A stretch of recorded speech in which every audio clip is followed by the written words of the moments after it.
Hey guys, welcome back to another episode of Why is Jordan's Lighting So Terrible?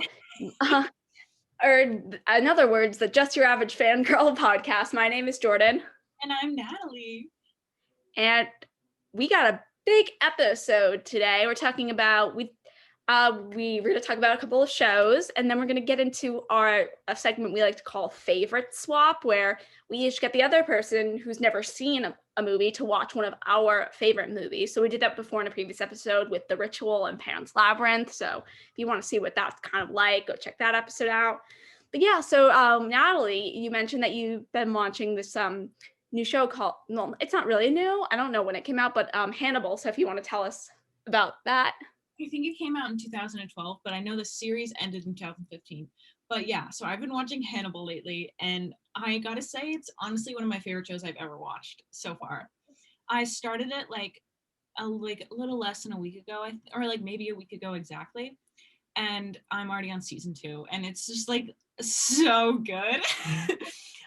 Not to mention that I'm in love with like both of the main actors, and Matt Mikkelsen. Oh my god, he's such a good actor. I've watched like 4 movies with him in like the past couple of days. Also, the new Indiana Jones is coming out and he's in that. So I'm super excited. Yeah, I texted Jordan like a day or two ago. I was like, there's a new Indiana Jones coming out.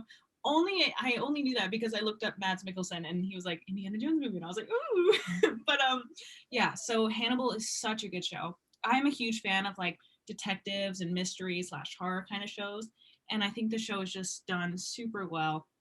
The aesthetic of it is really nice, and oh, it's so good. The music that is with it is just perfect. Everything about the show, in my opinion, is perfect. And okay, one of my favorite things about the show is how like much it gets to you. It's so frustrating in a way. I'm not that like auditory when I'm watching a movie. Like I don't like talk too much usually, but this show literally has me saying like, what the heck? Like, oh my god, like it's frustrating. Like I was in the gym the other day and I was watching it, and like I had to stop myself from speaking like every 5 minutes. Like at one point I was like, God, and I was like, oh my god, and just like yelled in the gym. But like it's so frustrating and it's so good. And I love when shows do that. I love when shows like are so mean to you. They're like emotionally abusing you in a way. And I think that's so much fun. Um, I'm not going to say too much about the show yet because I definitely want to make Jordan watch it at one point, but it is so good. I recommend it with all my heart. I've been telling every single person I know to watch it. It is just it's done so well, and the aesthetic of it is so cool, and it's frustrating and really juicy and kind of gay, and it's perfect, and I love it. So that's all I'm going to say about that for right now.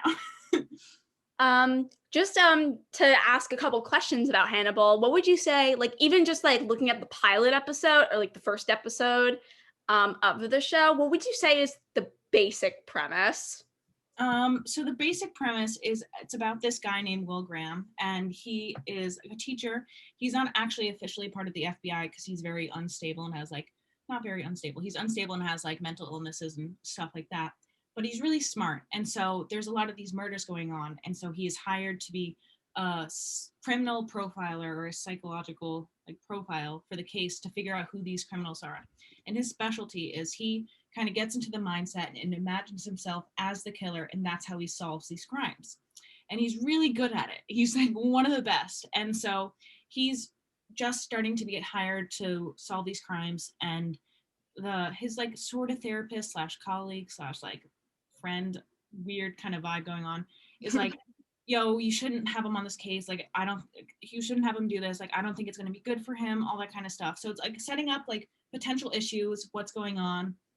It's a really good setup. And it even sets up like Hannibal being like a cannibal. And like, it is just so good because everything's so subtle. And not really subtle, but it just like is clear and it's not too obvious that it's like exposition and explaining. But so yeah, it's about this guy named Will Graham, and he is just solving these murder cases by imagining himself as the killer. And his therapist or psychologist or psychiatrist is Hannibal, by the way. Hannibal is there to like watch over Will and kind of like make sure he's stable the whole time. But yeah. Have you interesting. Have you ever seen Silence of the Lambs? I have not. I don't know anything about Hannibal Lecter as like a character. And it's funny because literally anytime I tell anyone about the show, like, oh, you should watch Hannibal, they're like, oh, like Hannibal Lecter? And I'm like, yeah. So I might have like a completely different image of what Hannibal is in my head compared to other people. And I think that's really interesting because I might watch Silence of the Lambs over the weekend just to like, actually, no, I'm going to watch that after I finish the series because I don't want to distort my view of Hannibal because I really like the way they designed this character so far. But yeah, I don't know anything about like Silence of the Lambs or anything like that. I don't know the single like plot idea of Silence of the Lambs, honestly. Yeah, that's interesting because I mean, if I do ever watch the show, I feel like it'd be interesting, maybe our two perspectives, because Silence of the Lambs is honestly one of my favorite movies. I think it's phenomenal. It's like one of the few times I think I'm like, yes, it totally deserved, like, it's like one of three movies to win the top 6 Academy Awards, which the Academy Awards doesn't always, say what the best movie is, but I think in that case, Silence of the Lambs totally deserved its win. From my perspective, because I don't know, it sounds like it's a prequel to Silence of the Lambs, Hannibal, like the show. Um, just from like the way you described it. Yeah, so if you do watch Silence of the Lambs, I would definitely want to talk about it. It's one of my favorite. I get chills every time I watch it. What's his name? Anthony Hopkins is phenomenal, and I'm so curious to see how he differs from the Hannibal, or Mads Mikkelsen's version of the character. And then he stars opposite, because it's interesting because it sounds like Hannibal's not even really the lead of the show. It sounds like it's the Will Graham guy, which is also kind of what's like Silence of the Lambs, the lead. Hannibal's only really in it for, he's not in it a ton, but the lead is Jodie Foster's character, she's excellent as well, and I think she's a fantastic protagonist. And so yeah, that's like, so I'd be so curious to see if you hate the movies first. I've also read all 4 books in the Silence of the Lambs series. Ooh. Yeah, I thought it was so like edgy in like 5th grade. I was like, I'm gonna read Silence of the Lambs. Of course, I was a dumb 5th grader, so I couldn't understand what was going on half the time. But yeah, it's 4 books. I really like the Silence. I remember the books because I refused to watch the sequels after I read the books because I did not like the second book or the Hannibal Rising, because I didn't like having Hannibal Lecter have like a childhood tragic backstory. That just to me just did not work for the character. It's kind of like if like the Joker had like a tragic childhood backstory. Like I think in some cases, like I think the Joker movie worked, but like I don't know, in some cases it's like I don't know. Does that make sense? But yeah, the Silence of the Lambs, the movie, I think it's amazing. And I just looked up the show and I noticed some actor Lawrence Fishburne plays Jack Crawford, who's also in the Silence of the Lamb. The character, I mean, is also in the movie. So yeah, I'd be really curious to see if you do watch it, your perspective. Yeah, we should totally do an episode after I want to watch it after I'm done with the series, which will probably be really soon. But if we can do a future episode where I finish the series and then I watch Silence of the Lambs and then you watch the first episode of Hannibal and then we like talk, because you'll definitely be able to like understand the characters a little bit more. So you can see like the difference and then talk about that. I think that would be really cool. Would you prefer, because I was going to ask, because you mentioned that for when I did the random rec, would you prefer if maybe we watched the first 3 episodes, kind of like what we did with Miss Perot for Downton Abbey, just so I can get a little bit more of a perspective? I don't know if I necessarily, at least right away, get through the whole show.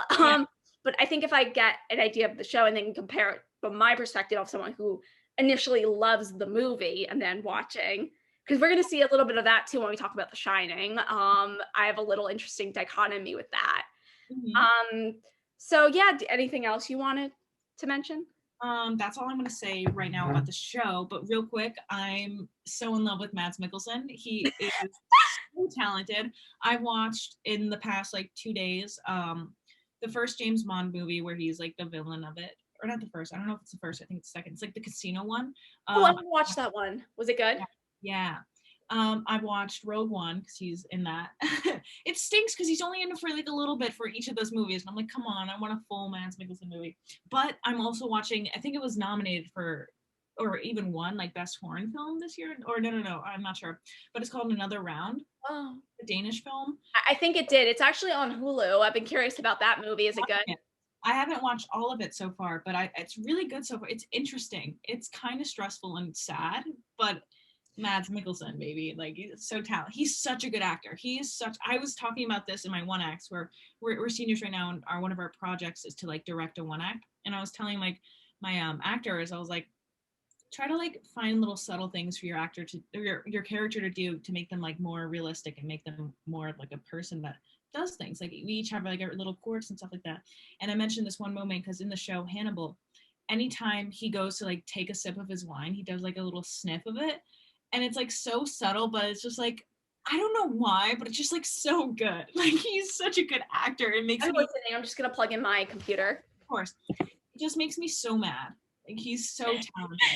I I love actors so much. It makes me so mad. Like people are just so talented. I can't even comprehend it. Oh my god. That Yeah. sounds so cool. Yeah. Oh my god, I'm so excited when you watch the movie, and then I'll definitely watch the first 3 episodes Mhm. to get it up because it's like the movie is so good. I don't want to say anything because you have like it's so interesting though, like going in. I'd be so curious seeing like going into the show, like Mhm. how our perspectives differ. But anyways, I'm Is there sorry. any shows you've been watching that you want to chat about, or have you watched any more of Battlestar Galactica or anything? Yeah. I'm almost done with season 2 finally, and then I'm probably gonna take a break and I want to watch a couple of other shorter shows like Mhm. before I start season 3.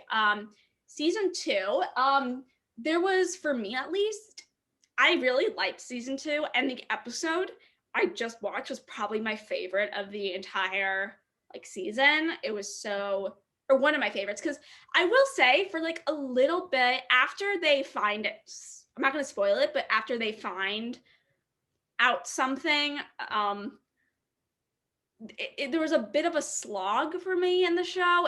It didn't get bad. It was just like the one thing that doesn't work for me is like there's this romance between 2 characters that just kind of doesn't really work for me, especially because I see one of the people in the relationship totally with someone else, and I'm just like, why won't they get together? Yeah. That kind of came. I'm just like, I don't really buy this. Like, they really haven't. It just kind of came on. Like, these 2 characters barely had like any interactions together. It's just like that aspect is, but that's like it's a huge ensemble cast. Like, there's so much else going on that I really like. Mhm. And like the reason I really like the most recent episode is because they focused on a really interesting aspect of the show.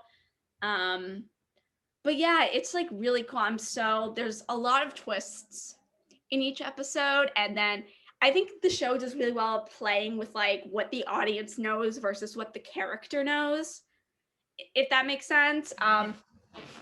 Because there's this one character who like before, this isn't really a spoiler because it's like in the pilot like episode, but like he falls in love with one of the Cylons like before he knew she was a Cylon, and now like she's always in his head in a weird way, Mhm. and so it's like him. So like you see him like her like trying to like manipulate him and like try to like, and so he constantly does these things that are like going against the people or what they don't know, and they also don't know he did something really terrible, so in the first episode that pretty much doomed humanity, and they don't know that, but now one of the characters does, so I'm like, yes, but she doesn't have the ability to tell everyone else, so it's a lot of just really good, I guess, like playing with what you know versus what, and then also in the pilot, because like you find out, again, this isn't a spoiler, you find this out very early on, the Cylons have figured out how to look human. Mhm. I mean, it's pretty much in the first scene, like they have like human models, and so for a while you know of a Cylon in the on the Battlestar that nobody else knows about, Mhm. So it's constantly like you're sort of like, is it it's a matter of time before, this character does something or something happens. So it's also really interesting, I feel like, from the political side, how the show, like, I think it really, like, there's like the political side, how like the show shows these like humanity survivors, like, and what, like, how they in a way sort of tear each other apart. Like, for example, and like the sacrifices they have to make, like, oh, like, but like we could kill those people, but we have to all get, but if we, try to save them, all of us could die. Like, so there's a lot of really like huge like burdens carried on these characters, and especially Admiral Commander Adama, who I love, of him and the President Rosling. Rosling is great. My favorite two character. My favorite character is probably Starbuck. I love her. She's like a pilot. And I really like Sharon too. Sharon Valeri. She's really cool. She's very interesting.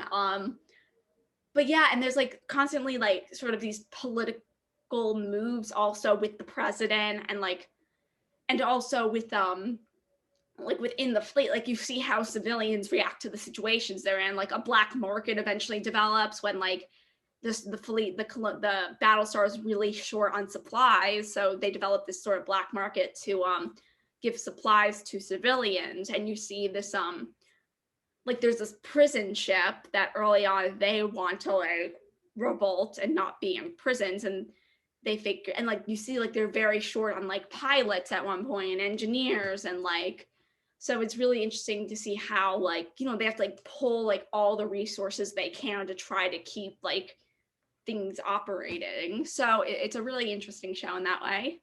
That's awesome. When does this show like? When did it come out? Because like, what are the graphics like in the show? Uh, so it came out, it's actually a reboot of a show from 1978. Mhm. And it came out 2004 to 2009. Oh, Um, it has I think it looks pretty good.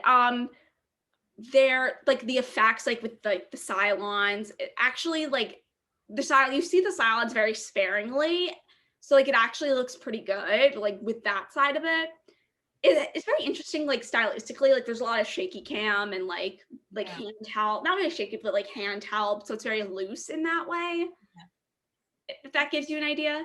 Yeah, definitely. In my head, when you were describing it, I was like, I can't tell if this is like somehow really modern in my head, or like I was thinking like Star Trek, kind of like really bad, but like in a good way. Like, have you seen any of the episodes from like the original series or no? I have some images in my head, like I know exactly what you're talking about. I Yeah. think the 70s show is definitely more like Star Trek. This is definitely more modern, Yeah. in that way. It's not, yeah, it's definitely more modern. Yeah, it's not like the original Star Trek. It's definitely a more modern show.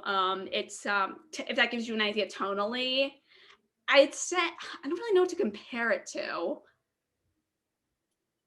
Yeah, because I think I know exactly what you're talking about. Like, I don't know what to compare it to either, but I have like a really clear image of it in my head now too. Like, yeah, I know what you mean. yeah, Yeah. yeah, it's not. It's very, lack of better words, gritty in a way. Mhm. Like I remember I heard someone describe it as very like post 9/11 in a way. Like it's not super like stylized and like clean like a lot of modern shows are. Like that's not to say they're bad. Like I feel like Hannibal is definitely more like stylized and very, if that makes sense. Yeah, So it's not definitely. quite like that. It's very like rough feeling, if that makes sense. Though it is very like just in like how it feels, if that makes sense. Yeah, exactly. Going back to what you said a little bit about where it's like the audience knows stuff and then like the characters don't, and there's like that weird dynamic. I love when shows do that. I think that is always so much fun. And like, is it stressful at any point, or is it like more of like the exciting of like, oh, when are they gonna find out, or is it gonna be like, oh God, I hope they don't find out? Like, what's the dynamic of that like? I think kind of, yeah, the kind of the way you described Hannibal, I often find myself shouting at the camera. because like, no, what are you doing? Like, like I know, like you know something, but like the characters don't. Um, so I think yeah, in that way, it's very much like, like why won't she tell them, or why won't he like, why is he doing this? So Yeah. yeah, I think definitely in that way, it's very And then stressful. also a real quick question. I don't know if this might lead to spoilers, but so you know how like shows really have like a clear sign when there's like a this versus that, like clearly one of them's a bad guy. Is there that with this, or it's like both of them could be good, but they just have different intentions and different like experiences? So I'll say this. So very simply, it's humans versus Cylons. Mm-hmm. But in some cases, it's with some characters, it becomes a little more complicated. Like for example, like with that one character I mentioned who was in love with a Cylon before he knew she was a Cylon. So Mm-hmm. like that sort of becomes complicated. And then with the way I'll say the way the Cylons see themselves versus how the people see them, which is a part of the reason why I really like the episode, because you do get to learn a little bit more about the Cylons. I don't want to spoil too much, but I will say like right away, it's like Cylons versus humans, but with certain characters, it becomes a little more complicated. That's awesome. Nice. Is there any other shows you want to talk about that you've been watching, or movies you've been watching lately, or do you want to jump right into the other stuff? Um, we could jump right in. I'm almost done with season 2, so I think I'm gonna start the Promised Neverland next, which is only one season. I mean, I heard it's 2 seasons, but I heard season 2 is really bad, so I'm just gonna watch season 1 and just leave the rest to my imagination. Understandable. That is such a big mood. I always wish I'd done that with certain shows. Like I haven't finished watching Lost right now, but I'm on the last season, and people keep telling me that the last season's like the ending is just like so god awful. So like, I don't know, man. Yeah. Oh yeah, let me know when you do, because I've heard that about Lost too. Like people really hate the ending, and I'm like really scared because I really enjoy the show. But anyone I've talked to so far, it's like, oh yeah, the ending made me hate the show, and I'm like, oh no, oh no. Yeah, that's why I'm always like careful to ask people about, because like I don't want my time wasted by a terrible ending. Like I don't know, maybe that's just me, but like that's why I also stopped at Handmaid's Tale season 2, just because I heard it gets a little slow. Like not because it gets bad, but I'm like, okay, like because I was satisfied with the way season 2 ended anyways. Like I thought the first 2 seasons were excellent, and I didn't want like my image of the show to be like ruined. So that's why I was just like, okay, if it ends one day, I'll watch it all. But for now, I'm fine. Moving on. Yeah, I get that. So nice. Do you want to jump right into our 2 lovely favorite swapperoos this week? Yes. Which one do you want to start with?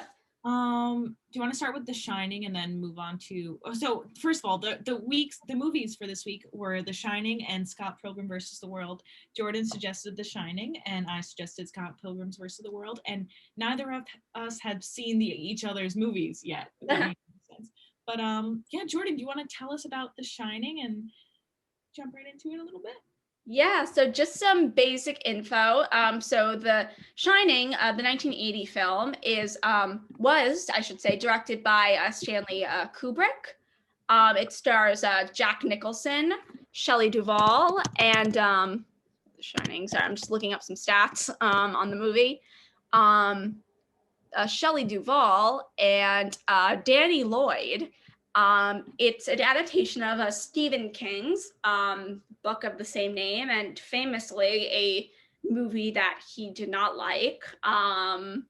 Yeah, and we'll get into that because I read the book, and but yeah. So if some of you have been, the 2 of you that have been living under a rock and don't know the basic plot, so it's about this man named Jack Torrance, who is I believe becomes the winter caretaker of the Overlook Hotel, and so he takes his wife and his son, who was a really interesting gift that is that someone who shares that gift calls The Shining, and so Jack Torrance is a writer and as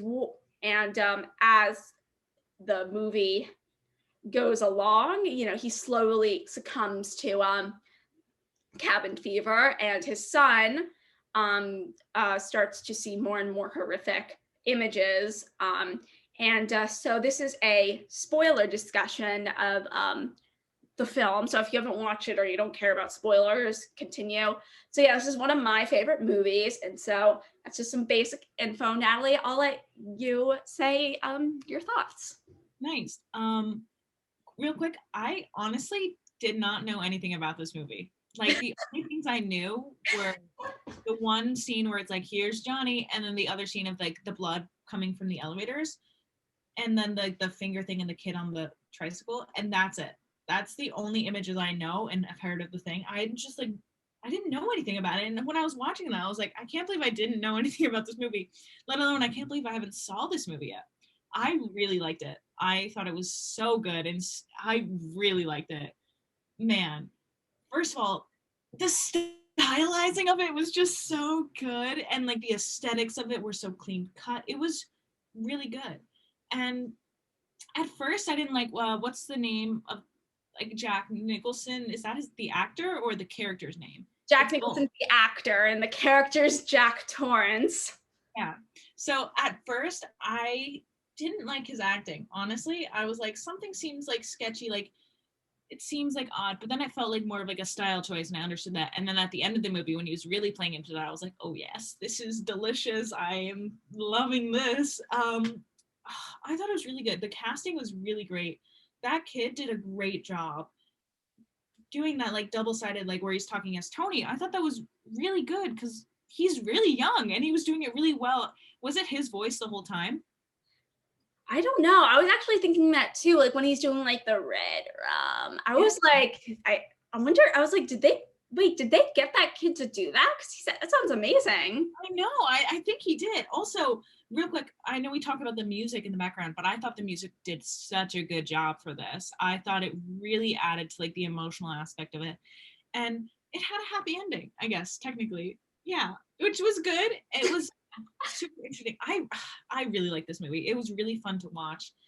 And I okay, I can't even like my favorite scene of like this is honestly like top 10 like favorites of just like watching like scenes and like stuff happen in the movie was when the blood comes out of the elevators. I don't know why, but it just speaks to my soul, and it's just so much. Like they don't like skimp or like chicken out with that. They're doing full on that, like the chairs are even moving at this point. I don't know why, but something about that is just so satisfying.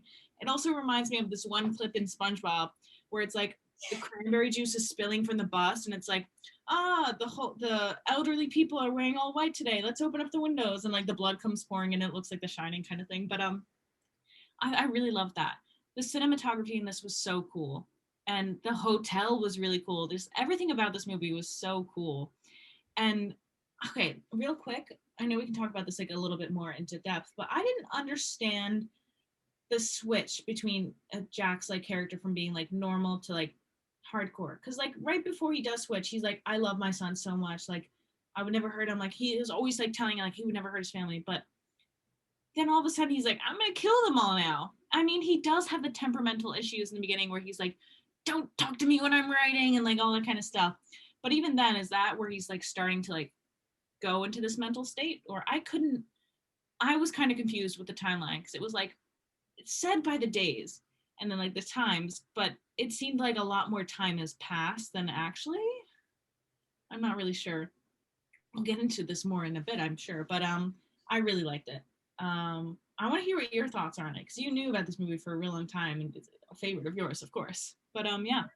Well, first, I'm so glad you liked it. Like, just to be clear, the favorite swap thing, like, it like doesn't matter if the other person ends up hating it. Like it's totally fine. Like we've had one movie where one of us hated it and another one of us loved it. Like it isn't about like, oh, we're agreeing. But so I'm so glad you like it. I agree with like almost everything you said. The music is so like ear piercing, and like at the end where like you hear like these muffled voices like echoing through the hallway. Like it just gives me chills. Mm-hmm. And the kid is so good. Like it's so funny because like he never really went on to do anything else. Like I think he's like a teacher now or something, which wouldn't that be funny if your teacher was the kid in The Shining?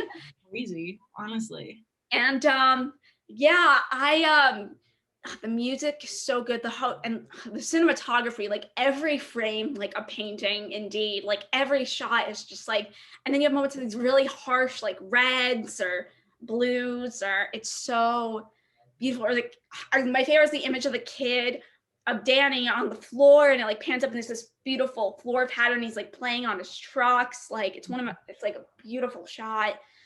And then like it's something I really love too, like the way the camera just sort of lingers on these moments, like when like Jack's like kind of staring at the window, like looking very like kind of his head sagged, or like when he's like staring right at the camera and like laughing and like hi Lloyd, and then you like turn to like, oh, there's a guy.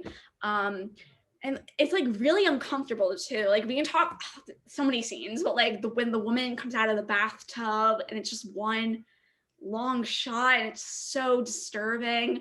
But even like then, like when the movie like cuts away to certain things, it's like, oh my god, like what was that? Like in the beginning when Danny is being warned by Tony of like something's happened, you just see the shot of the elevator and then the twins, and it's like, oh wait, what's that? And even the shot when like Dick Halloran is the name. He's the head cook at the Overlook, who has the same gift as Danny. He's just sitting in bed, and all of a sudden his eyes get wide, and he has this terrified look on his face. It's just like, oh my, like so creepy. And to one of your questions, you mentioned a couple of things, but Jack Nicholson's performance is also interesting. I actually heard somewhere, I don't know if this is true, but originally, because Stanley Kubrick and Steven Spielberg were like friends, Stanley Kubrick being the director of this movie, and Steven Spielberg actually originally didn't like Jack Nicholson's performance in this movie, but I think in a way, like you're saying, as the movie goes on, because it's very weird at first. Like he's almost like in a comedy in a weird way. Mm-hmm.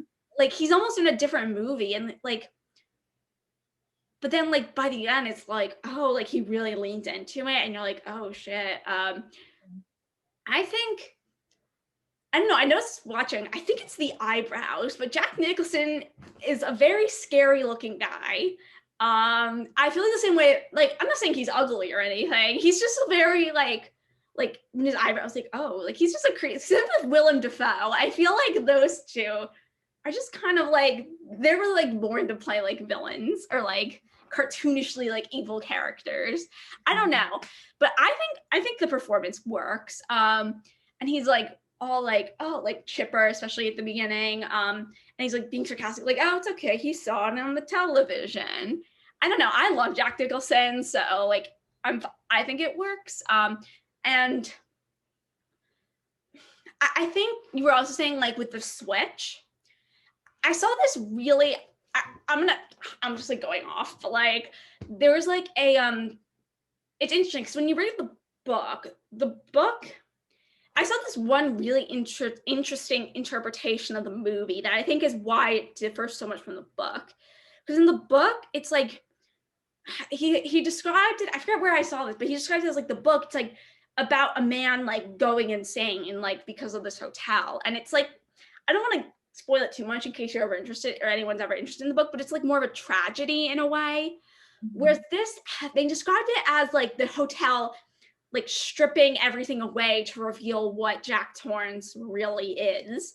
So like by the end, like when he's just like a caveman, like barely audibly yelling like Danny, like in the field, and like he has a limp, like it's like that's what he like always is in a weird way. Like the hotel was just stripping him into this like barbaric, like, because when he was saying like I love the little son of a bitch, like I just don't think he's like being honestly. Like I think that moment like with the alcohol where he like broke the kid's arm, like in the backstory, like is like in a way like a glimpse into what he really is. Like I don't know if it's like just alcohol, beware of alcohol, but like I just thought that was really interesting because then he's like trying to make excuses like, oh, it was 3 goddamn years ago, and like, you know, I want it. And like when he's like talking to Lloyd, he's like so condescending about it. He's like, I wouldn't like, I can just quote this whole movie. I wouldn't lay a hand on his, I wouldn't take a hair from his goddamn miserable little head. I love the little son of a bitch. And he's just so like, the like, so like, oh, like, so like, I think that's where like his sort of sarcastic comedic like angle with this character works. Or when he's like, you're breaking, just like he's like to his wife, like, leave me alone. Like, I think it's just like he never really like loved the kid. And then like, because even right away, it's like so interesting when like it's just this one take of the wife one day, and she's describing like there's just something off like right away where she's like, oh, it's just like one of those things you do a million times with the kids, and then he just used a little bit too much force, and then she's trying to laugh about it, and then it cuts to the doctor who's just like has this like horrified look on her face, like, oh my god. And like, I don't know, like to me, I feel like that's like his way of saying like something's just not quite right with this family. And even like the way like not Tony, Danny describes Tony, it's not like, oh, he's my imaginary friend. He's like Tony's the little boy that lives inside my mouth. Like everything about it, the movie is just like a little off. So like never, I think nothing about this family really quite like sits right, if that makes sense. So yeah, I'll let you respond. Really interesting what you said about like two things, like with the hotel like stripping you away to be your natural state and like what you really are. I didn't even think about it that way, but I thought it was like a really cool kind of perspective on it, I guess. That's not what I thought of it at first. And another thing that you pointed out, which at I have mixed feelings about it now that you pointed out, but the way Jack like cares for his son and loves his son, like that scene when he's like, I would never hurt him, like blah, blah, blah, I wouldn't touch a hair in his head, like that kind of thing. To me, that felt honest. And I was like, I believe that you like wouldn't hurt your son and you love your son, because like to start off as like a person who's like very like alcoholic and like is drinking a lot, and then to instantly stop that and never touch it again in order to like make sure your wife wouldn't leave you and to make sure like you wouldn't hurt your son again, that's like a lot of courage and like a lot of belief, and especially because he said it was like been 3 years. So I think that he really did love his son and he did care for his son, and he does have the emotion. And even there's like that one part where he's like hugging his son when he's sitting on the bed. Even then he's like getting to the point where he's about to break. But that felt very genuine to me and very honest. And I felt like he does care for his son and he does care for his family and he's like there for them. And that's why he's at this job, blah, blah, blah. I mean, not really, but like, yeah. But now that you kind of pointed out where it's like it could be like ingenuine and fake and like all this stuff, like that does make sense. But like, I don't know, a part of it felt really genuine to me, and a part of me like was sad when I was watching that, because I was like, dang, he does. But I thought it was like this hotel is just like driving him insane, because like sort of the idea where it's like stripping you away to be with your own thoughts. I think it was more him finally getting a space to like write and work on it. And then this is like really reading into deep, I think, but him like finally being able to work and write, and then realizing that he's not living up to his potential and he's not like actually quote unquote good at what he does, and he's kind of like being driven insane because he just can't write anything, and he's finally having the moment to do it, and he's doing this job. And I think it's more of him being like, so many things could go wrong, and then like that fear, and then definitely the hotel has some supernatural force to it that's like driving people insane, which I guess could be the idea for like it's driving you to your real deep personality or what you truly are. And it gets me kind of confused. Like I don't know what side to believe, but I think it's like a combination of all of that. But I do in fact believe that he does have genuine love for his family, and it also kind of like works with the thing where it's like the idea of crime of passion. This is clearly not a crime of passion because it's, I don't know, I don't think so. But it's like he's so aggressively wanting to kill these people, his family, but he also so aggressively loves them in a way that it's like becoming one, where it's like the passion of that he has for his family is fueling how much he wants to kill them. I don't know if that makes sense. Yeah, no, I think it does. That's so interesting because I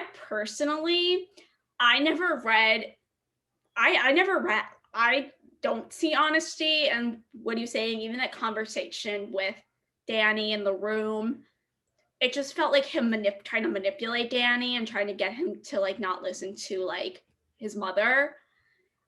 That's so interesting. Like, I mean, this movie has been like analyzed to death. Like, we can talk about the ending or the scene with Mr. Grady with like when the ballroom is all of a sudden filled with people. But yeah, that's so interesting because I personally never read it like on it. Like, when the book, I definitely did read more honesty into it. But like here, like, I'm like, yeah, I don't think this guy's being genuine. But that is interesting what you said about like the 5 months of sobriety, because he actually does comment on that one point where he's just like, to 5 miserable months, where I don't know where he like, I don't know where he's just like, oh, so he never really was like cared or something. I don't know, that's just my personal reading. I'm not saying like one's right or one's wrong. That's so interesting. But yeah, I think in the book, there's definitely, it's more clear, like he loves his son and his wife. It's more about him going insane rather than here. It's kind of like, for me, it's always kind of like, was he always just kind of crazy? And did he just like stifle that? Like, and now like, because he's in this hotel, he's like, I don't know. But yeah, that was just kind of my, that's how I read into it. I don't know which one's right. I mean, you know, I guess that's maybe partially why Stephen King did not like this movie. Yeah, do we want to talk a little bit about like the very, I guess, final image of the movie? Yeah. I am so confused with that. Because when I saw it, I was like, this doesn't make any sense. I don't know what's going on. Do you have any insight on that? Because I could not tell you a single thing. I was so confused with that. I was like, so was it not real? Was he actually the original person who did all it? But he doesn't actually kill them. I don't know. What do you think? Okay, so this is an interpretation my dad had, actually, that I pretty much stuck with since the first time I saw this movie. Because I remember, because I watched it with him and I was like, Dad, what does that mean? So in the scene with Mr. Grady, and when he finds out who Mr. Grady, but that scene is so like creepy, where he's just like, and then you blew your brains out, and then it's just like, ugh, and he's just like locking eyes with him. But the scene with Mr. Grady says, you know, you've always been the caretaker. I should know. I've always been here. And that scene, and then coupled, it's like calm, and then the final image where it's like a younger, like Jack Torrance in 1922. In that sort of a way, I don't know, like my dad described this as, and it's like he's in some way always comes back. So in like some way, like Mr. Grady was him, and then, you know, he like died, and then like in some way, like Jack like always comes back, whether it's as like a new caretaker or something, but just like he always comes back to the hotel in some way. Because then in a scene in bed too, when he's talking to Wendy, he says like, I feel weird, like I feel like I've been here before, and then he just sort of tries to play it off as like a joke, like ooh. But I think that's kind of what it is, like in some way, whether it's like, I don't know if it's like reincarnation or spiritually, but like he always just kind of comes back to the hotel. That is really interesting, actually. That makes kind of a lot of sense, because he's like, oh, I really like it here. Like, I feel like I've been here all along. Like, he's a very strong connection to this place, clearly. That's really interesting. The only thing is, for me to like, I don't know, that in my personal belief, I needed like for more context. Oh my god, context of that. If they showed that there's more pictures with him in it rather than just the one, because by them showing just the one, I feel like there's more like a specific connection. Because wait a second, hold on. So that picture the same like time and like party where when he's in the ballroom with everyone else? Like, is that the same time? I think so. Yeah, I think that's what I'm implying, because it definitely, they were wearing like flapper outfits in the party, and like he's. Oh, sorry, I cut you off. Go. No, you can go. So, is this his second time being reincarnated? Because like, did he like live his whole like age what? When did this movie come out again? Like, what time does this movie take place? I mean, 1980. okay, so yeah, that makes sense. So like 1928. Oh yeah, so I guess this would be like his quote unquote second time coming back, maybe. Um, that's really interesting. That actually like makes a lot of sense where it's like he's always been there and he like is coming back and stuff like that. But Yeah, this movie has been like there are, I think there's a whole like documentary about like fan theories about this movie called Room 237. I haven't watched it, but like there's also like this one weird theory that like Kubrick is like saying to this movie that he like faked the Apollo landing or something. Like there's a couple things like with that, like but yeah, like there's a bunch of really like also just bizarre, and also fun fact, there's a reference to The Shining in I think every Toy Story movie. Yeah, so Sid, I think it's Sid's floor. You might have to look it up, but in Sid's floor, it's the same floor pattern as in The Shining. In I don't know about Toy Story 2, but in Toy Story 3, there's a like one of the security cameras in the daycare. It says Overlook 237. And then in Toy Story 4, when the song Dolly plays with the is Midnight with the Stars and You, the final song in. So I don't know. I guess the creators of Toy Story just really like The Shining. yeah, real quick, that is one of my favorite songs, Midnight in the Stars and You. I think that's a bop, a banger always. Also, I really want to talk about this one scene where Jack is like chasing what's her name? His wife's name is yeah, when he's chasing her up the stairs. I loved that scene. I thought that was really good acting. The whole time I was watching that, I was, oh god, he's like an interesting actor. Like there's something about it where it just feels so real. Like when he like yeah, so like in the beginning of the movie it just kind of seems like awkward and like under like his, I don't know, there's something about it that just seems like weird in a way, but by the end of the movie it just fits and it just seems so like vivid and real and like ugh. And so when he was just like going up those stairs, I don't know, something about that like hit my stomach weird. Like it made me feel weird, but I was like, that is so good.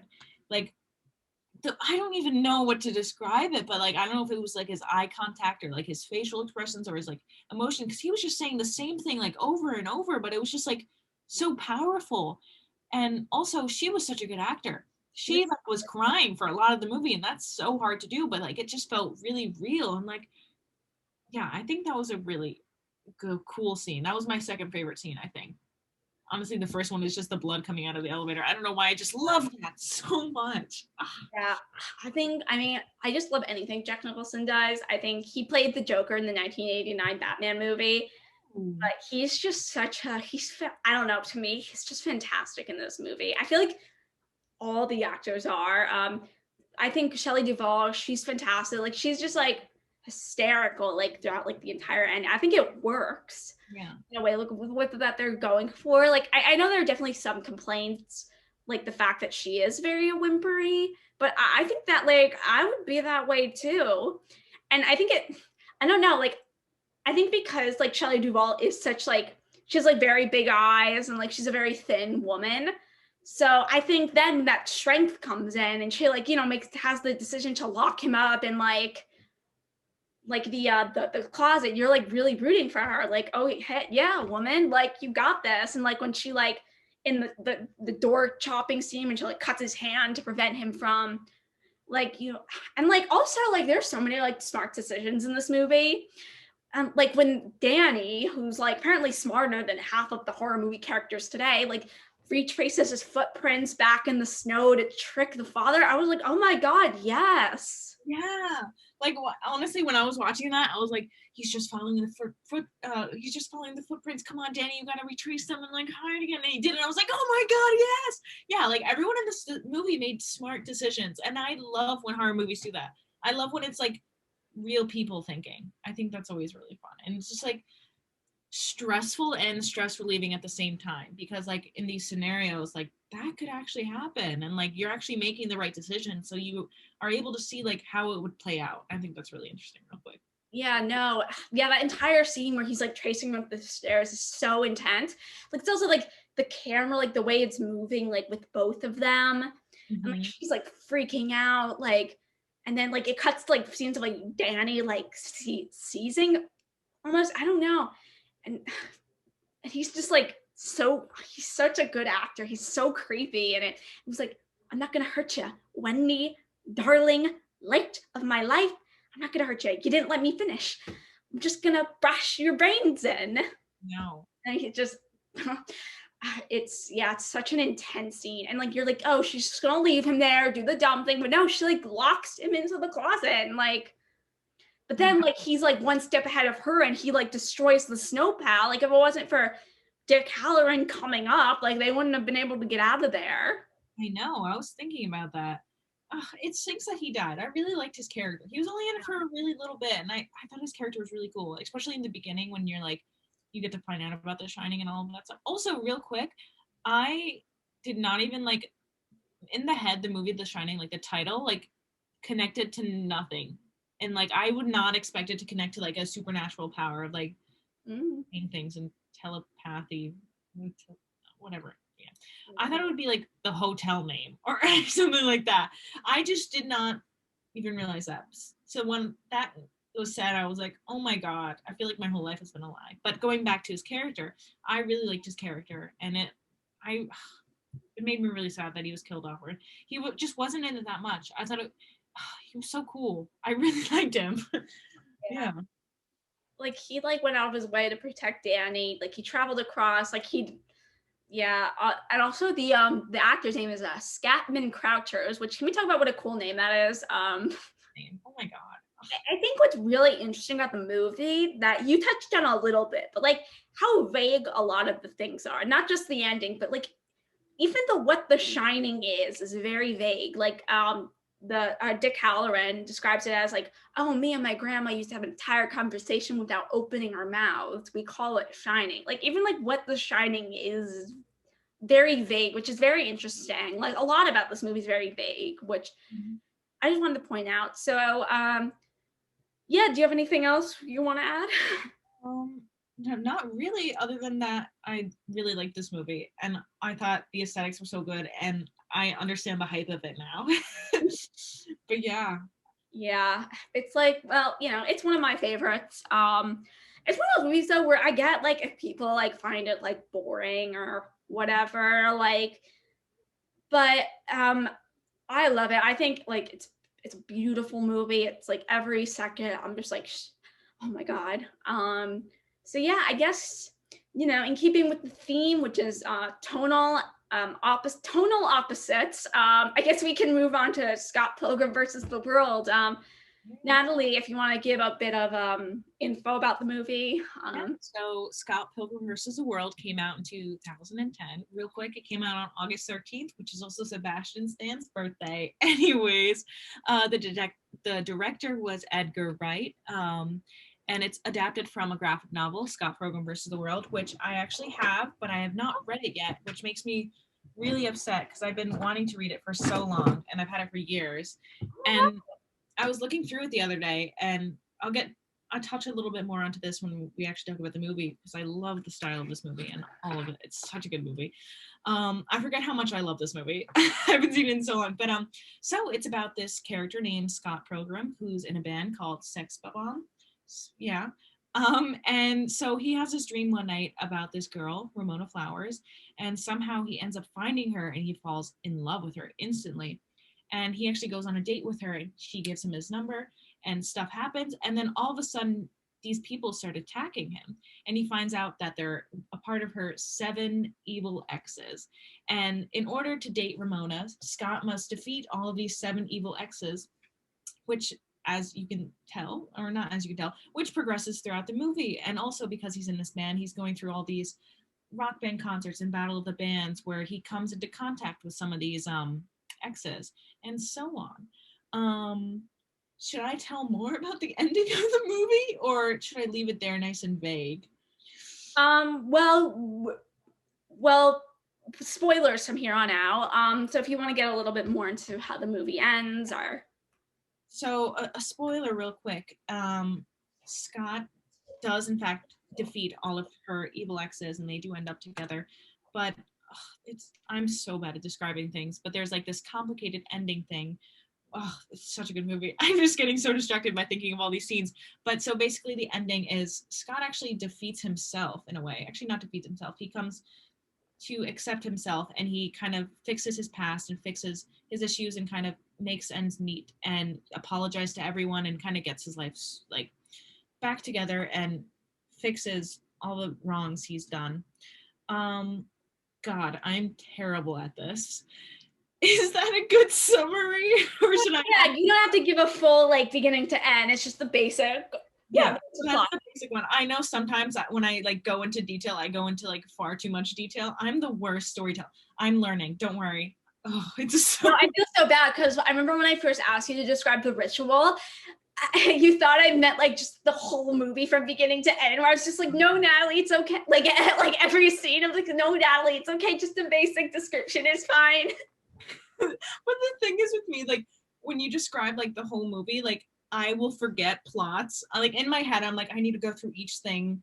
Or the thing is, if I started mentioning details for this, I would just like full on go into more details. Like I would go into like each ex and like talk about like their backstory and stuff like that. I mean, like, we're gonna get into that anyways. So yeah, exactly. But so what are your thoughts on this movie? This is one of my favorite movies. Honestly, I can't believe I didn't mention this before. It's such a good movie and it's stylized so cool. But yeah, what are your thoughts on it? Did you like it? Did you hate it? Ooh. no, I'm kidding. I really liked it. Yeah, I thought the style was so cool. I really like how they, in a way, sort of ease you into the style, where it's not like right away like this bombardment of, oh my god, wait, what's happening? Like, and like it sort of like adds like these little like things or these little like moments, like with like the P bar or whatever. So then when you get into like the fighting, which are like insanely stylized, then by that point you're with it, if that makes sense. Mhm. Um, I thought it was hilarious. I thought this whole movie was so funny. Trying to think. I thought it was very like well paced. Like it was very like I think the stylization helped too. But like I think there's so many like cool like visual gags as well, if that makes sense. Like where he was like, "Oh, it's fine." It was like they were like, "It was totally not fine." I loved the writing for each of the characters was so distinct. Like they were all, I mean this in the best way, like so cartoonish, Mhm. like in a way where they were like so unique. Like the Brie Larson, the Envy Adams, the Brie Larson character was so like, oh, hi Scott, yes, I am jealous. Knives was so like preppy and oh my god, like so like love stricken. We could get like each of the X's were so like unique and distinct. I gotta say, probably my favorite one was the vegan guy who got supernatural powers because he was so vegan. And then when he Scott defeated him by tricking him into drinking half and half, the vegan police showed up and told him this was his third offense, and he lost his vegan powers. It was great. He was fantastic. I loved the Chris Evans one, who was like this famous actor, and like all his stunt doubles ganged up to defeat Scott. And I really like the Mae Whitman one too, where like the twist was, she always kept saying, because Ramona kept saying, "Oh, not evil ex-boyfriends, evil exes," because she dated a girl at one point. And I love that it's Mae Whitman who voiced Katara in Avatar: The Last Airbender. And so every time she talked, I just heard Katara speaking. Yeah. I did not know that. Yeah, so that's why I was like, oh my god, it's Mae Whitman, it's Katara, and April O'Neil from the 2012 Teenage Mutant Ninja Turtle show, which is extremely underrated, I might add. But yeah, so I really liked her character too. Like each of them were like, I liked like the side. Like I loved Scott's roommate, who was very funny. I'm trying to think. I really liked Ramona too. Like I really empathized with her. Mhm. Which I think I'll get a little more into it after, but I think my biggest, I don't want to say problem because that sounds so pretentious, but like my biggest thing with the movie was probably Scott himself. Yeah, so I'll get a little more into that, but I'll let you respond to like what I was saying. Oh, wait, real quick, is it like Michael Cera or just like the character itself? No, I thought Michael Sarah. Sarah. Michael. Oh, I also loved the band members too, like Young Neil. I really liked Kim. I thought she had some really funny lines. And the like the always like panic stricken like head singer. No, I thought Michael Cera was great as the character, as the was great in the movie. It was more like the character that Yeah. I'll get into that a little bit more, but not because that was probably like my main thing. I just had a little bit like with the movie, but besides that, I pretty much liked everything else about it. So yeah, I'll let you. Yeah, I absolutely love this movie. I think, okay, my favorite part of this, honestly, is the style of it. I was watching this movie, like when I was rewatching it, I was realizing how much like a comic book and a graphic novel that it was. And I think that's just like really good. It makes me really happy because usually when things are adapted from like comic books or graphic novels that are like to this extent, even like Marvel movies, actually, no, Marvel movies do this well, but when they're adapted, it kind of loses the jazz and like the spice and like the soul of the comic books. Like, real quick, there's a graphic novel like inspired, not a graphic novel inspired, but like a story slash movie or TV series. I'm not really sure of this. Based on this graphic novel called Sweet Tooth, and Robert Downey Jr. is producing it, and I have the graphic novel right here, and Oh, I've been reading it, and it's so good, and it's so dark, and like if you look at it, it's like one of the coolest things I've read. It's like I can send you pictures or a link. There's like an online version of it, but it's so dark and it's like grimy and like uncomfortable and real and just like aggressive. And I watched the trailer for the movie and it made me so mad. I like wanted to revolt because like before I even like found out, I was like, oh, I really want to write like a story. Like I want to write a TV series, movies based off of this graphic novel because I think it'd be so good, and they ruined it. They absolutely ruined it. It is so posh and like the main character, like the little boy is really cute and like it's like kiddie friendly and like and it makes me so mad. And they like took the soul out of it. And I really hate when like adaptions do that. And I think it's really lame and frustrating. But with this, they lived up to it. Like if you look through the comic book or not the comic, the graphic novel, and just like see like little clips of them. Let's pull up one. See if there's a fight scene, like something like this right here, where it's just like it's literally the same style of the comic, and there's so much cool editing, and it's so much fun, and it's so active in a way. Just like you mentioned the little P bar like thing at one point, I thought that was so funny. And the quick comedy where anytime like someone mentions like Scott's hair is getting like scruffy, it like cuts to him with a hat on now. And I love like the things that like wouldn't really happen in real life that they do with that. I think it's so much fun. Also, the cast is so good. I love the cast. It has so many stars in it. Michael Cera, honestly, one of the loves of my life. Chris Evans in it, another love of my life. Aubrey Plaza, like every single person I am in love with in this cast. And I love that.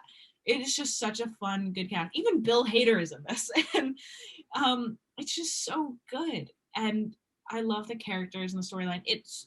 This is a movie that like screams me in my aesthetic. Like this is how I feel. I wish I was as cool as this movie in a way. Like I don't know, there's something about it that I really connect with and I love how what you were saying or how like cartoonish it was. But they do it in a way where it's like good acting. Like it's not like cartoonish as in a way where it's like this makes me want to like cringe or like throw up, but like it's stressful. But like no, it's like yeah, like you're literally like watching a comic book in a way. And I really, really like that. And just like I know how you were like, oh, I don't really like Scott's character that much. And I totally understand that. But I also just like love his character and how like lame he is in a way. I love it because it makes like the female characters in this are so good. Like Ramona and Knives, bad bitches. Oh my god, they're so cool. And it makes Scott seem like a loser and I love that. And I think that's so much fun. And yeah, that's all I'm gonna say for right now. Anything you want to comment on or continue? Or? Yeah, no, I totally agree with I was aware of Sweet Tooth. I didn't watch the trail. I watched like 1 second where like he was a baby and like half a deer. That's all I know. But yeah, like I totally understand what you're saying about like a lot of comic book adaptations just like fail to capture the style, which is one of the reasons why I think Into the Spider-Verse is one of the best things ever. Because it is so stylized. And that's not to say every comic book adaptation has to be as stylized as, you know, I can't really think of any right now, but I'm sure there are ones that like work. But I think for Scott Pilgrim, like it works so well with the stylization because and like especially because the concept is so like absurd in a way, like with the evil exes, so like the stylization, but then they do have these like really funny moments where it's like real, where he's like with the final one, Gideon, it's like, you know how long it took me to find their contact information. And then yeah, and then I think my favorite visual gag, I don't know why, maybe I have to have a brain of a 2-year-old, is when his neighbor opens the door and now he's like, hey, is Scott here? And he's just like, oh, Scott's out here. And he just flies out the window and like right in full view. I just like lost it there. And he just comes back to get his jacket. It's just like something about that just like works so well. But yeah, like the editing, like the little editing details, which is something I love about Spider-Verse, is like the 1, 2, 3, 4, and you see it, the little like key effects, and like the use of shadows is really cool. Or like when it cuts back from like Chris Evans skating down at like 400 miles an hour, and it's like silent. And they're like, oh wow. Yeah. I really, I love this movie so much. What was I gonna say? Oh no, I had something. I always forget what I want to say, and it's very frustrating. Gosh darn it! Hold on. Oh no, hold on. I'm trying to remember. Oh, okay. This is not what I wanted to say, but in the last moment, it's kind of going off the topic where it's like a very realistic thing where Scott's like, oh, I need to defeat myself. And then he like, it cuts away to like everyone like talking. And then it comes like to him like walking out of the building with his like evil version of himself. And they're like, yeah, brunch next weekend. Sounds great. Like, it's just like stuff that's so stupid and so much fun. Like, I love all the, like that one moment, of course, that you're talking about where he's like jumping out of the window. So good. And just like the way the camera angle like is moving and constantly, it just feels active and you're very engaged the whole time. And as for 2010, this graphics are so good and they're so like clean and they live up to today in a really good way, where it's like not overly animated in a way where it's like, oh, they're trying to do animation and like it would change over the years, so like it doesn't look good today. But the way they did it is keeping up with the time and keeping up with like the years. Like the first thing comes to mind is like the Harry Potter movies when it shows I forget who on a broom, but they're getting like swirled around. It looks so bad. It like looks heinous. So bad. You can't even believe in your head. Like, I used to think that looked good. Like, I thought that was real. But like with this, you're like, yeah, that makes sense. I love that. I love the way it looks. And I love it so much.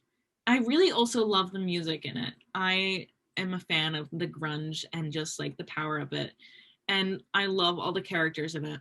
I love, yeah, honestly, there was a lot of really good female characters in this. There was a lot of female characters in this period. And I hate how a lot of movies I've watched or TV shows I've watched have like 1 or 2 female characters and they suck. And it makes me really mad. Like, I've been realizing that lately and it's so frustrating. And I hate when they make female characters so hateable. Like, women are hated enough in life. Like, I'm watching Downton Abbey right now. Of course. I'm on the last season, by the way. Oh, wow. And the main female character, I literally want to kill her. Like, I hate her so much. It makes me so mad and like frustrated. I'm like, I don't want to hate her. I don't want to hate her, but I hate her so much. And oh my God, it makes me so mad. But for this, I just loved all the female characters so much. And I'm in love with all of them. Oh, it was so good. I'm just like gushing over this movie. I don't know why. It really speaks to my soul and the aesthetic that it is. I find it really satisfying. And I love the scenes where like it literally has like the split screens and cuts of like it looks like it's a comic book. Just going back, I really like that. Yeah. The one scene where also, I don't know if that was her real voice, but Brie Larson has a beautiful voice. But like in that scene, she actually, it's so funny you mentioned like how it looks like a comic book. She looked like this in character in Death Note, Misa Amane. She looked exactly like her, and I was like, oh my gosh, she looks like an anime character. But yeah, I'll just like rip the band-aid off and say the one thing first of all, like Edgar Wright, the director, I don't know if you've ever seen Shaun of the Dead, but he's like a comedic genius. Like he's so fun, and that like completely shines through here. But like I think the one thing I was talking about, the one thing I just really that just didn't really work for me was Scott himself. Mm-hmm. I'll try to articulate why. So like at first, Michael Cera was fantastic in it. I thought he was so funny too. The scene where he's been emailing like, "Oh my god, this is boring."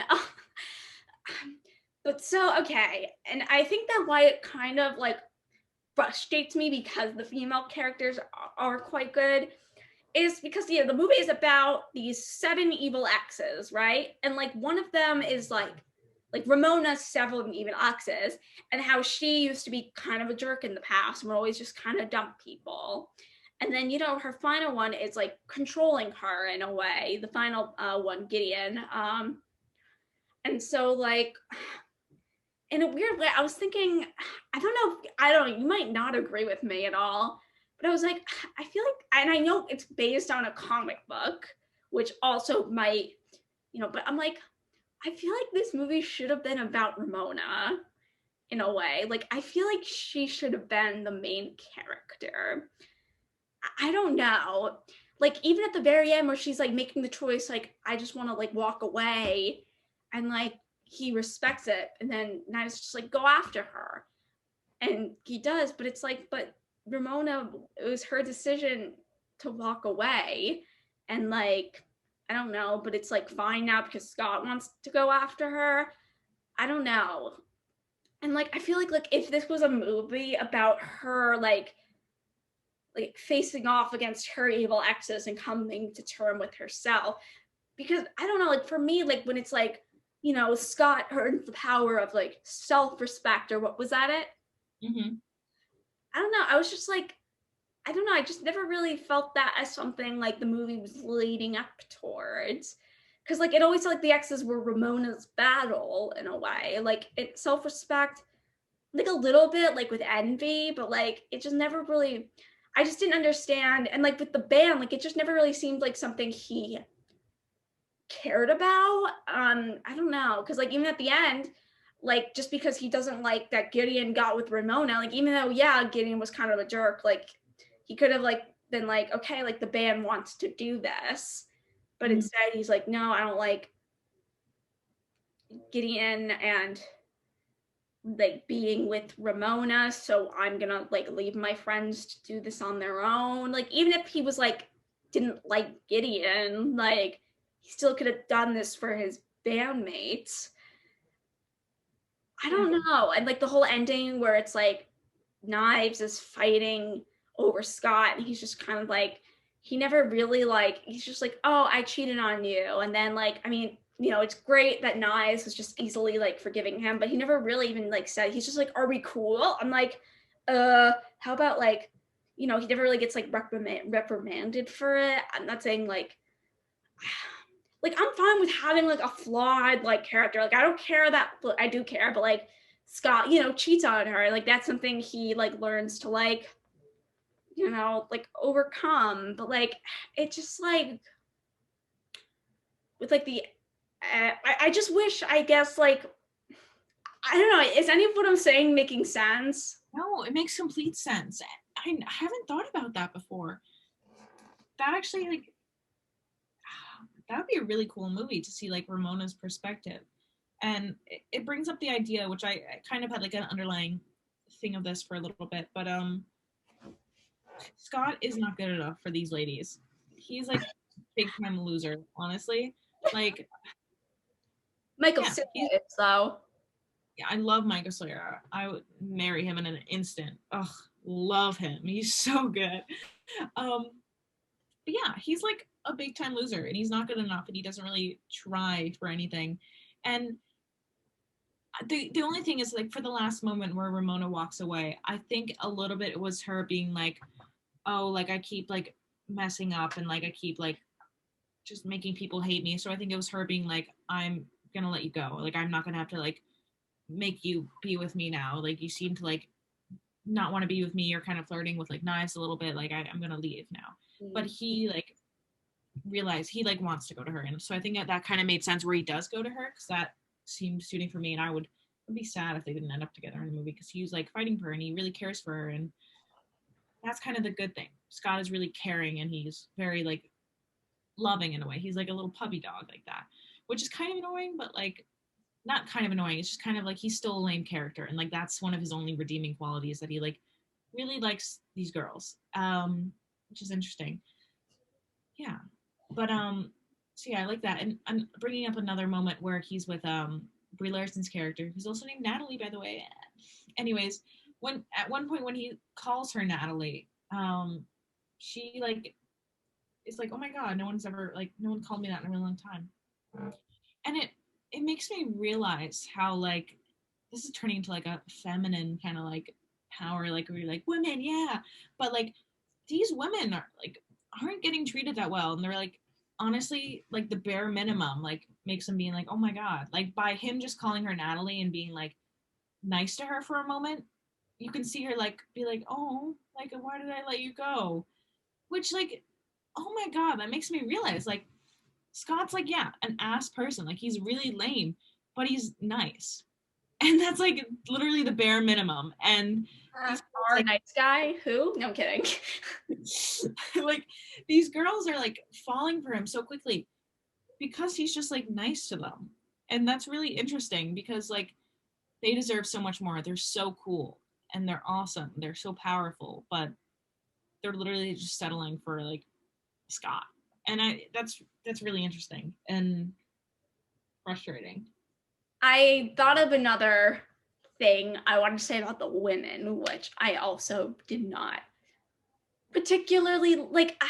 I don't want to sound like all like I'm so like I get like some things are products of their times and stuff. Like just watch like anything from like from before 2000, like the women are very much stereotyped. But I think another one of my issues was probably in a way with the women, partly because of how I felt like it could have been Ramona's story and maybe worked a little bit more. Mm-hmm. But also also with Brie Larson's character, like she just kind of never shows up again. Like I guess he got over her at some point, but like I don't know, like it felt like it was this big thing, and then she just kind of shows up, and then she's never in the movie again, which I was like, okay. And yeah, like nothing really comes at that moment where like he's like, oh, she's like, nobody ever calls me Natalie. Like we don't even see her like after that moment. So I was like, oh, okay. And then like I'm so sad. Like Knives deserves better. I'm just saying. Like I like loved her so much, but then like for like her whole character goal just to try to be to win back Scott and impress Scott. And like she never has a moment where she realizes, oh wait, I deserve self-respect too. Like Scott has to tell her, like we cheated. Like she's like, oh, I'm my own person. Like I'm like, like she sort of does at the end when she's like, I'm too cool for you, which I guess that works, but like I feel like it should have been like, but like that's after he says, oh, we're treated like she never has a moment where she's like, like you've lost something great, Scott, like by cheating on me. If that makes sense. I just wish the women, like particularly Knives and Ramona, had more agency, Mm-hmm. if that makes sense. Yeah, yeah, definitely. And I know you're like the ending part where she's like, I'm just too cool for you. It was like a little bit lame, but I saw that as like, yeah, it is a little lame because she's realizing like, oh, I don't really have a chance for Scott anymore. But she's realizing that she is too cool for him, and that's like a big step for her in a way because before she was like, oh my god, Scott's so cool, like he's in a band, like oh my god, like this is so cool. But he was like a loser, he's lame. But she's finally realizing like I'm so cool, even though it's like I didn't want it to sound like I was saying that moment was lame. I know what you mean. I know what you mean. And it is kind of lame because she's like only saying that because she knows that she does not have a chance with Scott in a way, which I thought was interesting.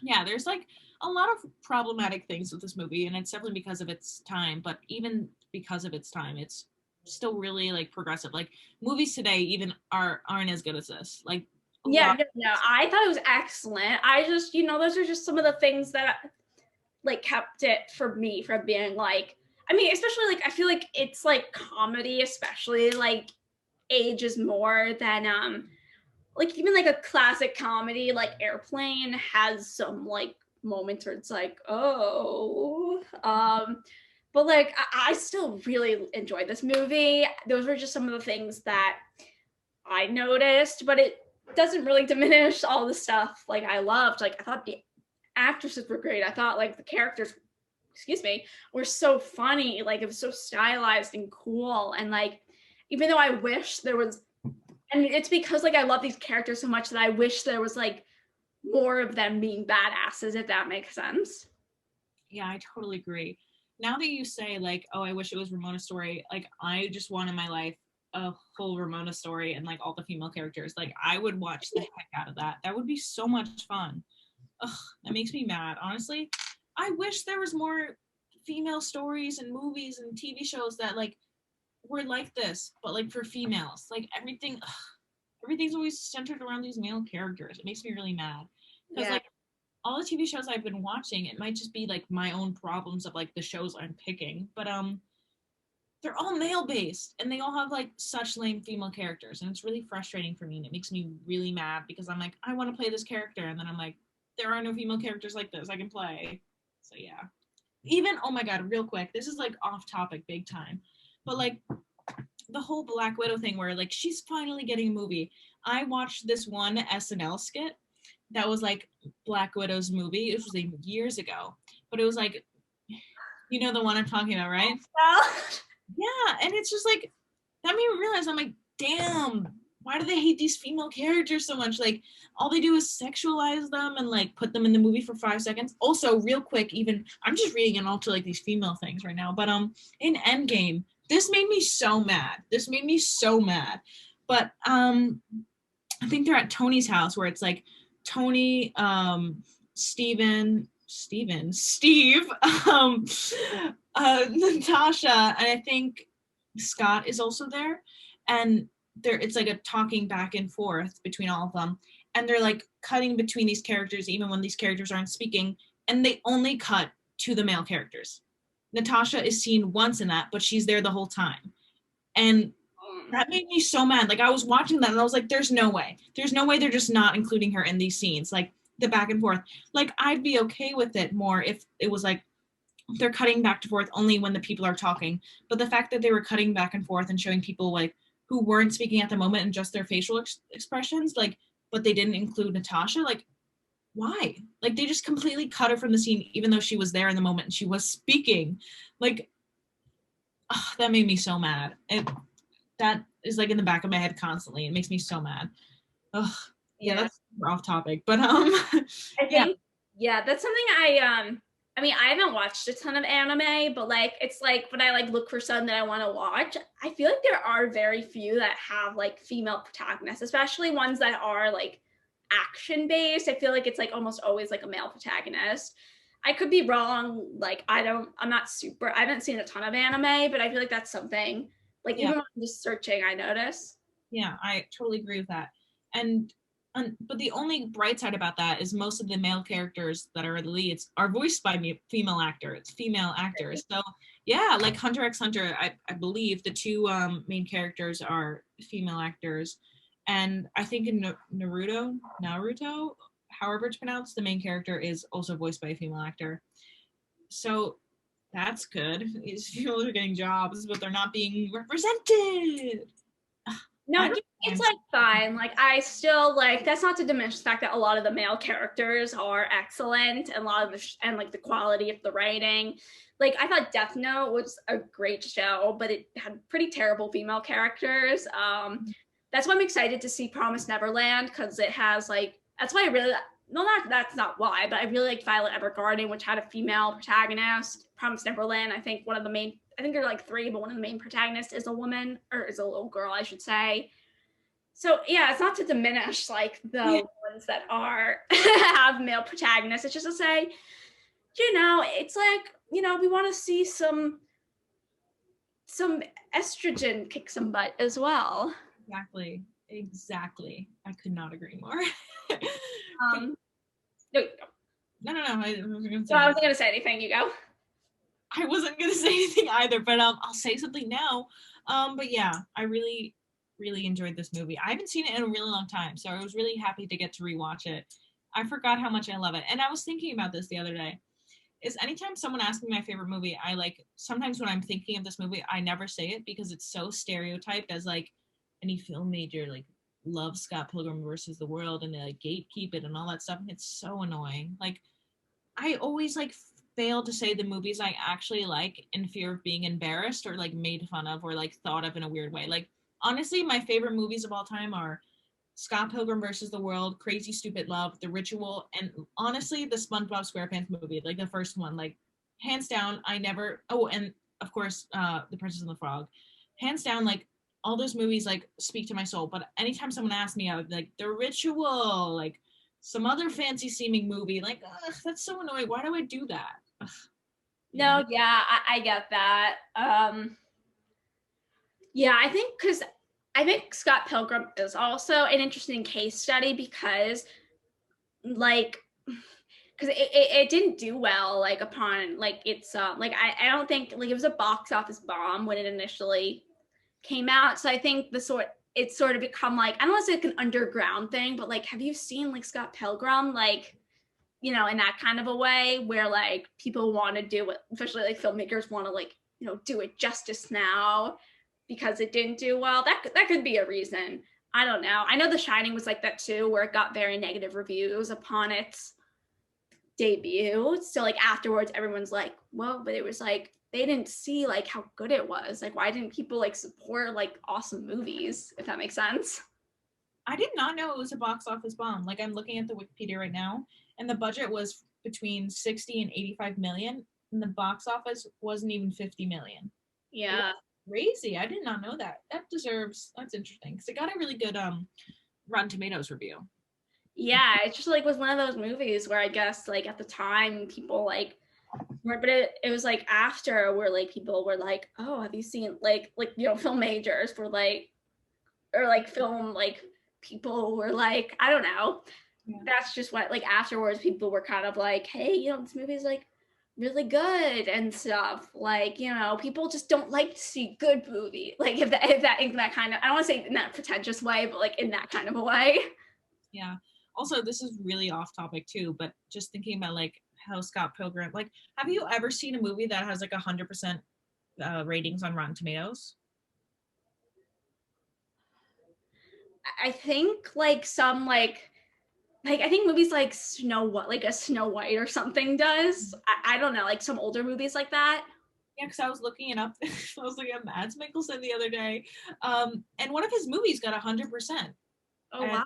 I know. I forget what movie it was, but I was like, I've never seen a Rotten Tomatoes 100% score before. Like it was like alarming. So I need to watch that movie. But that's off topic. Yeah. Yeah. So I guess that's our discussion on The Shining and Scott Pilgrim versus the World. So Natalie, do you want to do our next segment that I just kind of came up with? Do you want to do it? Because I haven't finished Hannibal yet, and that was what I was going to suggest. So. Oh, okay. Yeah. So. Doing the segment and introducing it. Okay, so we are going to start a new segment, and also keep in mind if you have any suggestions, leave them in the comments below. We will happily do them, but this thing called random recommendation, where one of us will randomly recommend a movie. It could be a movie that, and it's like the other person doesn't know what movie it is, and it doesn't have to be a movie the other person's never seen. It could just be like maybe one day Natalie or I's like, hey, I just want to kind of watch Ice Age and talk about it again. I'm assuming we've both seen Ice Age. I don't know. But like, yeah, so I had a couple movies on my list. So, but the one that sort of sticks in my, I'm curious. So yeah, I had a couple movies for this, but I think the one that I want to do the most. Wait, first, Natalie, do you have Hulu? Yes, I do. Okay, so the movie I want to watch is I've never seen it. It came out the year I was born, 2002, and it's called 28 Days Later. It's directed by Danny Boyle. I haven't seen a single movie he's made, but it's written by Alex Garland. And I've seen a movie he directed and wrote called Annihilation, which was pretty good. And it's like a all I know is it's like a zombie apocalypse type movie. And that's about it. It just came to Hulu recently, and I know my mom really liked it. I've never seen it, so I kind of want to check it out. So if you want to buy it, it's available. But if you want to watch it for free, it's on Hulu. So yeah, Natalie, do you have any experience with this movie or heard of it at all? Or I have never heard of it before. I'm excited. so yeah, that's my random recommendation. So if you don't want to be spoiled for 28 Days Later, watch it beforehand. And yeah, I'm excited to watch and talk about it and see if we both like it, both hate it, either or. So yeah, anything else to add? I think that's it. But yeah, thank you for listening, watching, whatever. Like and subscribe, comment suggestions down below. Thank you for listening. That means so much to us. I'm Natalie, and I love you. Goodbye. Bye.